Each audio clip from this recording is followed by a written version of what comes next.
Hey, what is up, everyone? Welcome back to our YouTube channel. So, for today's video, I'm going to teach you how you can easily set up automatic payments on Discover credit card.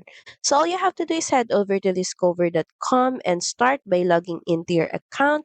Just click on the login button, enter in your user ID and password, then proceed by clicking on login. Next is just click on the Discover It credit card. Next, in the top corner of your screen, click on Payments, then click on Automatic Payments.